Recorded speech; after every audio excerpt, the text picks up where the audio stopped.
Awesome. Let's run a brief round of intros for the audience. Start with you. Sure thing. Hello, everyone. My name is David Vorick. I've been in crypto for 14 years, almost 15. And my first project was Coin. We took that to a $3 billion market cap, and now I work on Glow, which is a DePin project that rewards solar farms with tokens when they produce carbon credits. Hey, I'm Abhay Kumar. I run the protocol team at Helium. I've been part of the Helium network since 2019 when I installed my first hotspot and joined the core team and been there since. I think you got one behind you. Hello. Hi, everyone. I'm Sam Hogan. I'm the founder and CEO of Inference.net. We're building a distributed GPU marketplace. We launched last year, launching a token later this year on Solana. Super excited to talk to you guys today. Awesome. Yeah, we're excited to have all of you building in, I think, uniquely different sectors within DePin. So awesome to have the representation up here. I'm curious how you're thinking about tokenization altering incentives for building and maintaining physical infrastructure in comparison to what you're seeing with legacy models. Yeah, I can start. So I think that one thing that crypto does really well is competition. And it's like this open market, anyone can join. When you think about like Bitcoin incentives and how Bitcoin miners have to compete with each other, the number of like gatekeepers or like, you know, just special permissions that you have to get to build amazing Bitcoin data centers is very small. And so you have this like really tight competitive feedback loop that allows a small amount of money to be like really optimized into a ton of infrastructure. And so at least at Glow, and I think this is being copied across all of DePin, we asked like, how can we take this like tight loop, this like really clean like market structure, and apply it to something that's not like burning energy, but instead creating it? Yeah, I mean, we've obviously, so Helium's been around since 2019, and we've seen different versions of this, like what's now called DePin, and what the thing that has really seemed to have worked for us is the ability to create coverage very dynamically wherever the demand is, and we've really seen that in the last couple of months. Like you're walking around New York right now, you probably see a bunch of Helium mobile ads if you're on the subway, and that is a crypto-enabled business, right? That exists because of the token incentives that are in place, but the average consumer doesn't really care about that, right? They want to know that they have great coverage, and that great coverage happens because people are incentivized to deploy this coverage. And so that's really what we see. Like tokens are kind of a way to build this network very quickly and actually incentivize people to continue to maintain them and do the work that it's required to maintain them. Yeah, I think that most of that definitely resonates for us as well. I think the one thing I would add is we've experimented with this a lot in the last year, like having like incentives matter and having just very specific criteria that are kind of easy to understand and the like reward associated for completing some task or like bringing up a specific GPU SKU or hosting a specific model in a specific area.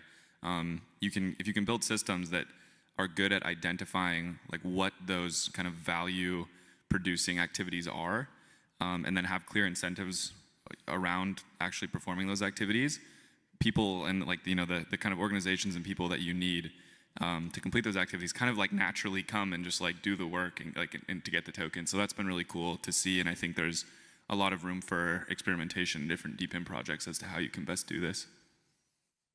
What technical and economic challenges do you think remain for DePin's targeting enterprise adoption? I think with all of the key points you guys just laid out. Yeah, I can start on that one. So maybe I'll focus more on like just broad adoption rather than pure like enterprise adoption. I think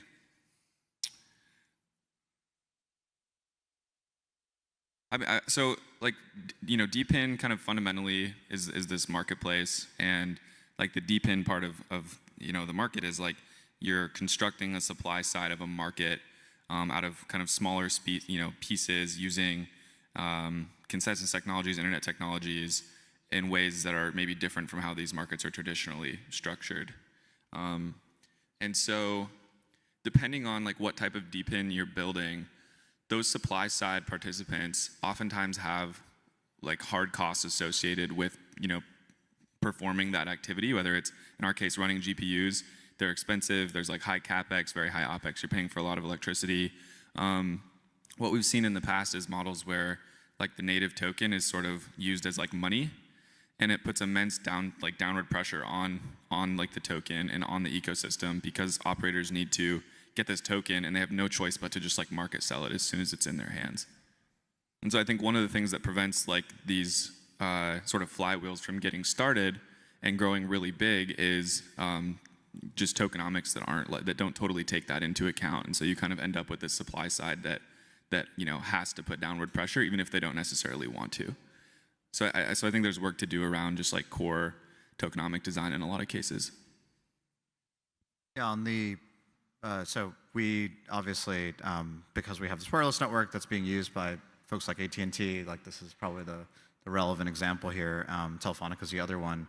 I think traditional telco is not likely going to just use a network that's just out there. Like they want to know that, what is the quality of this network? They care very deeply about network planning. They care very deeply about, ultimately if they're going to risk putting an AT&T subscriber, for example, on this other kind of network, they want to know that they'll have good service. And so, one of the things that like sort of derivative of the network that we've found that they really appreciate and want to see is better metrics, better quality of service. Like how do we even like align the incentives of the network to provide this as a data set to AT&T, for example? That's something that we're like actively talking about right now. And there's a HIP that was a helium improvement proposal that was proposed just a couple of days ago around realigning this sort of proof of coverage incentive towards this like quality metrics, access metrics. Because that's really the product of Helium is this offload network, but it's also the data that is available to you because you're using this offload network, which doesn't exist for offload. It can exist on the traditional cellular side, but it just hasn't been developed yet for Wi-Fi. So those kinds of things I think allow telcos to be more comfortable to use networks like ours. Yeah, so one thing that Glow really dialed in on was, so my previous project was SeaCoin, which was a very engineering intense project. Every time that we interacted with enterprises, it would bring a list of requirements, and it would be like, oh man, it's hard to accomplish all of these requirements on a blockchain. Like we need months and months to develop this, maybe years. And so kind of having that experience going into Glow, before we even picked solar, we had this big question of like, what sort of infrastructure can we build so that when enterprises come to us with requirements, we're like, oh yeah, no problem. And essentially, Glow's technical challenges boil down to counting watts. And so solar farms push watts onto the grid. You count how many watts got pushed onto the grid, and then like that's the entire quality of service, right? There's no like uptime. There's no like time to first byte. There's no like all these engineering races that happen with other DePin projects. Glow really ducked under that by picking the simplest possible project, and I think that's helped us a lot. And it's made these enterprise conversations a lot faster and more fluid for us because there isn't like a chief engineering constraint most of the time. In terms of decentralized governance, how are you seeing models that are able to effectively manage quality of service and fraud prevention, among other things, in DePin networks today? I mean, I can start. So we've had a decentralized governance system since 2020. I mean, we were rough consensus before that. And we're still like pseudo-rough consensus in a way, right? In that like proposals don't come to governance unless there is consensus in the first place. And so yeah, we started this. We've gone through a couple of different iterations of it. We wrote our own governance contracts on Solana, so if you need one, you could just use ours. It's entirely open source and audited. I think that the thing that we found is that we probably over-indexed on getting the sort of vibe check or the sort of like every single parameter needs to be on chain. We probably over-indexed on that early on, and I think that probably slowed us down. These days, I think in the last couple of months, I think we've moved a lot faster, at least on the product side, the part that people actually care about, better self-service, more coverage, because we've sort of moved to this sort of monthly model. It's sort of an affirmation model. Here's the proposal. Here's when it's going to launch. Accept it or reject it. Right? These are the sort of directions. And then the delegation model. There are known entities that you can just delegate to who will vote on your behalf. It feels a lot more like Ethereum protocol upgrades almost. Right? It feels just at a much greater frequency. But because we don't have validators, we're on Solana. The protocol is essentially on Solana, so we don't have the sort of fork sort of choices that we'd have to do otherwise, right? If we were running our own validators, for example, right? So I think we've moved to this model. It's actually, I think, enabled us to move a lot faster. And the advice that I give to a lot of other teams that are sort of exploring this is to sort of have something like this as well. One thing that Glow did in its governance that I think is counterintuitive to a lot of crypto people, but maybe not so counterintuitive to the rest of the world, is that it put real people in the loop. And so when someone builds a solar farm and says, hey, I made a solar farm, it's real, trust me, we're like, okay. And we send an auditor on site to go and inspect the solar farm and inspect the electronics and install equipment themselves. And actually, the auditor visits twice. So there have been instances in the past where solar farms are like, oh, hey, it's a new solar farm. And we go on Google Satellite, and we're like, no, this was here since 2021, before Glow launched. So it doesn't count. And so what Glow actually does is it sends people on site before the solar farm is built who are like, yep, there's no solar farm. And then 6 months later or whatever, they go on site and they're like, yep, here's a solar farm, and it works, and I tested all the components. And what surprised a lot of people is that it's remarkably cheap to do that.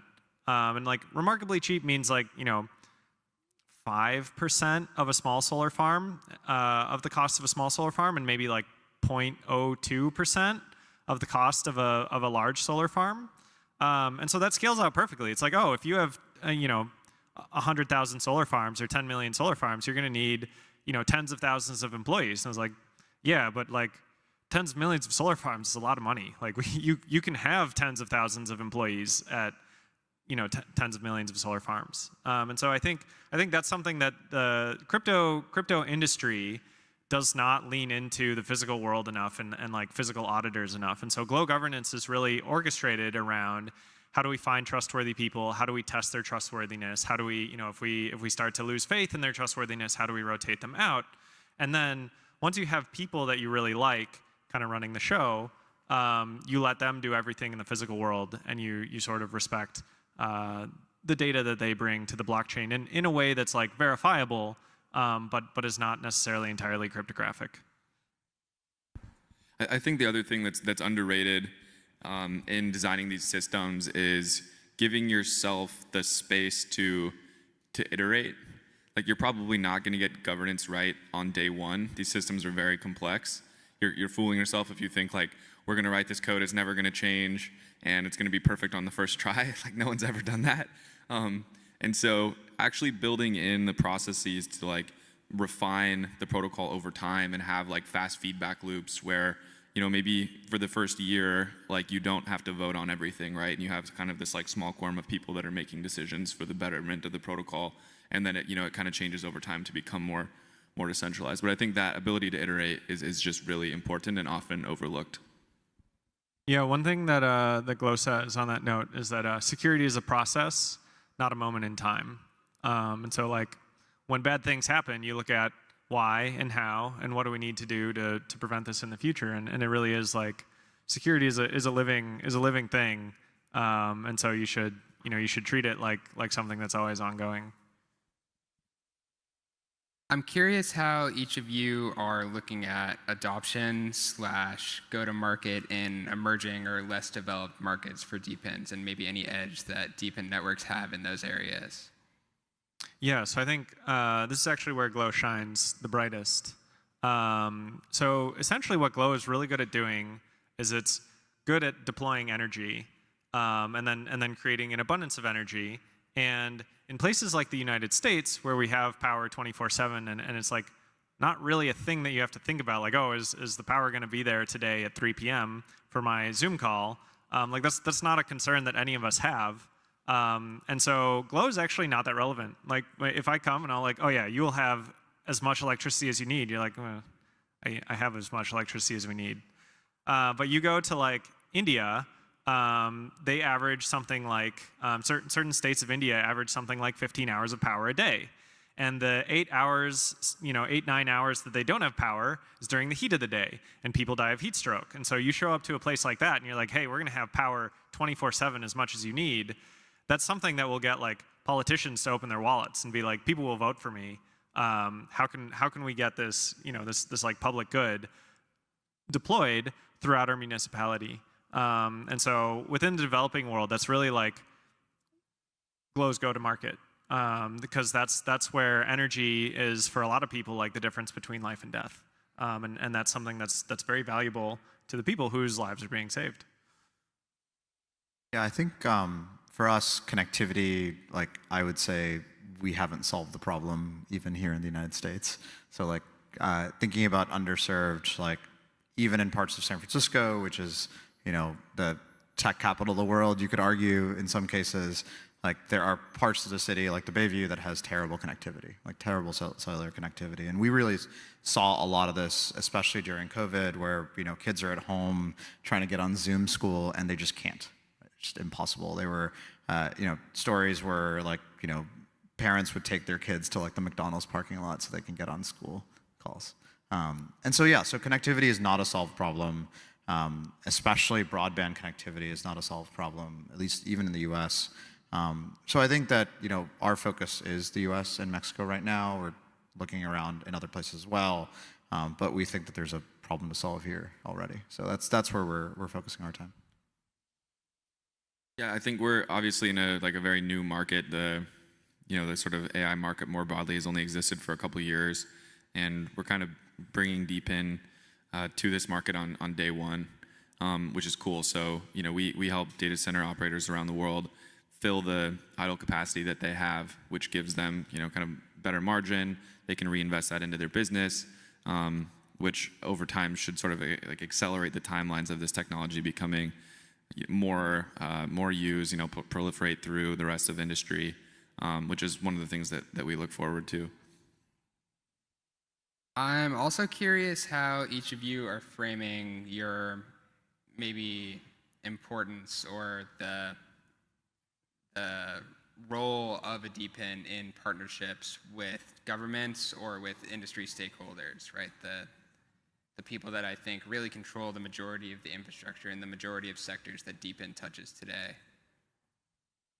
Yeah, and we spend a bunch of time in DC. I think I'm going to be out there in a few weeks actually, and the reason why is we think we're a network that it's not just for us. We think we're doing this for the sector as a whole, but we are an example that folks seem to be able to understand. Like connectivity is something that everyone seems to certainly want, and especially in certain jurisdictions and certain representatives, like they have connectivity issues. They have last mile problems for connectivity for their constituents, and so it's a message that seems to land for them. Certainly, we almost never start the conversation with crypto. At least in the last 4 years we haven't, and it's starting to become a little easier to talk about the crypto stuff. But we almost always start with the end product, and turns out like it's not very surprising that works, right? Talking about last mile connectivity, talking about broadband access, talking about the fact that you have existing telco carriers utilizing this network does resonate. So it works on on those in those sort of spheres. We also are, as you said, like we are dependent on the FCC. We're dependent on existing cell carriers care a lot about spectrum.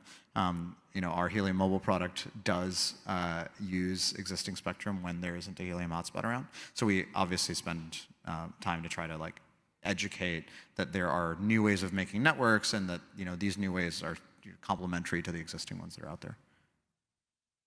Yeah, I think Glow is very similar, right? Like when you sell a refrigerator, they don't really care like what the brand of the coolant is. They don't care what type of plastic you used for the shelves. And I think blockchain's the same way, right? Like Glow is a DePin, not because DePin is cool, but because that's the like best way to build an engine that pumps out solar. And so I think if you're talking to, we spend a lot of time in Dubai, and if you're talking to governments about how blockchain is the way, there's a lot of, I think, very similar to talking about like what metal alloy you're using in a race car engine. It's like governments don't care. What they want to see is like the car go fast or like the solar panels multiply. And so we also have a very like results driven focus on like this much money was spent, this much solar showed up. Wouldn't you like to do the same thing? Yeah, I think oftentimes the dominant player in like a specific industry, they have some of the problems that DePin solves, right? So they make good partners, and if you can help them solve a problem that they have or that their customers have, they're usually willing to engage. Like we work with NVIDIA on a few different things, and they like our product because it gives their customers who buy GPUs a way to make money, right? They can plug into our network when they have idle capacity and get paid. And then they're not mad at NVIDIA because they're like, hey, we bought these expensive GPUs and we can't make any money. So yeah, the experience so far has been good, and I think those relationships can be symbiotic in a lot of ways. Switching over to tokenomics, how do you think that teams should be thinking about the long-term token utility of their individual token as initial rollout phases conclude and token emissions start to cease over time? Started talking about it. You want to do that again? Yeah, that's a good question. So I think the token, I don't think tokens should be money. I don't think you should design a system where tokens are money. Tokens need to have some other kind of utility in your network beyond just like, here's a token to like pay for things. I think like we use stable coins for like most of the value transfer that happens in our network. One, because they're more kind of widely adopted than they ever have been. So demand side customers are more willing to pay in USDC, or you can convert USD credit card payments into USDC more easily. And then on the supply side, people like data centers want dollars, right? Their bills are in dollars, their taxes are in dollars. But we still use the token, and we use the token as a security mechanism. Security and sort of routing mechanism. So if you are a data center and you want to process requests, well, there's a finite number of requests that exist on the network at any given point, and to be prioritized, you need to be more economically secure, and you prove your security by buying the tokens, acquiring tokens, and staking them. And so over time, we would hope that the most economically secure data centers, the ones that are going to be the best sort of participants and provide the best quality of service, over time, they end up with more tokens staked to them, more tokens delegated to them. So yeah, that's some high-level thoughts on how we think about it. I think about it the exact opposite way. I don't think Glow's been public with this opinion yet, but I actually think that tokens are one of the most powerful forms of money. And so when you think about like when you hold money, you're essentially giving power to whoever controls that money, right? And so a lot of U.S. dominance comes from essentially its ability to inflate the U.S. dollar, its ability to control how capital flows through the world, and that gives a lot of strength to whatever ideological basket the United States represents, which you may or may not be aligned with. And then similar, if you're like holding Tesla stock, that actually gives an enormous amount of power to Elon Musk and to Tesla in how they operate and how they grow and whatever ideological basket that represents. You are naturally aligning, you're kind of like delegating your own economic power in the world to the person whose assets that you hold. And so we see tokens as a way to essentially elect. And I think, back in Siacoin, there was a lot of people who held Siacoin. Of course, they hope it goes up, and they're, there's a speculative element to it. But also, they're just ideologically aligned with, they wanted decentralized storage to exist, and by holding Siacoin, they helped to manifest it. And so between Siacoin and Filecoin and storage, we made a lot of progress, and I think fell short ultimately. But if you're holding, say Glow tokens or Helium tokens, like if nobody holds Helium tokens, then Helium's going to have more difficulty getting bootstrapped. And if nobody's holding Glow tokens, then Glow is going to have more difficulty getting bootstrapped. And so if you're saying to yourself, like, I want to see a lot more solar in the world, I want to believe in a world that is like clean energy first, choosing to put your money into an asset that stands for that ideologically and has a team that's operating to achieve those objectives is a really powerful way to like use your own economic weight. And so I do like to think about tokens as money, and I think it's a very powerful way to position yourself politically, is to control essentially who has your money and how they're using it. Yeah, I fit somewhere in between. It's actually perfect. I did not intend to do that by setting it up there. But yeah, no, I sit somewhere in between. I think that I completely agree that what you hold, the properties that you have, maybe the brands that you wear, or maybe the things that you're sort of your voting with your wallet is real. And so I completely agree with that part of it. I think the thing that a lot of projects suffer with in tokenomic design, and certainly Helium has been around long enough where we've had a lot of our emissions so far, is just like there is a lot of copycatism in tokenomic design, and I think people assume that they can't really innovate because Bitcoin has a fixed supply, so obviously everything should have a fixed supply. I don't think that's necessarily true. That's never been the case in the sort of history of property or economics, or even in the stock market. Companies are allowed to inflate, like they're allowed to issue stock, they're allowed to issue debt, they're allowed to do quite a bit of things, and I think that experimenting with these things is necessary. We obviously, like, Helium tokens need to be burned in order to be used for to use the network, and that's sort of core to our design today, and sort of how we have built things so far. But it's not necessarily what the next project should do. I don't necessarily believe that everyone should just sort of copycat the things that we've done because we've done it for 6 years. That's almost irrelevant, I think. We've got a minute and a half left. I have a rapid fire question for each of you. Outside the sector that you're currently building in, what sector within DePin do you think is the most ripe for disruption over the next 5 years? Just off the top of my head, I'd say satellites. Manufacturing. Drones.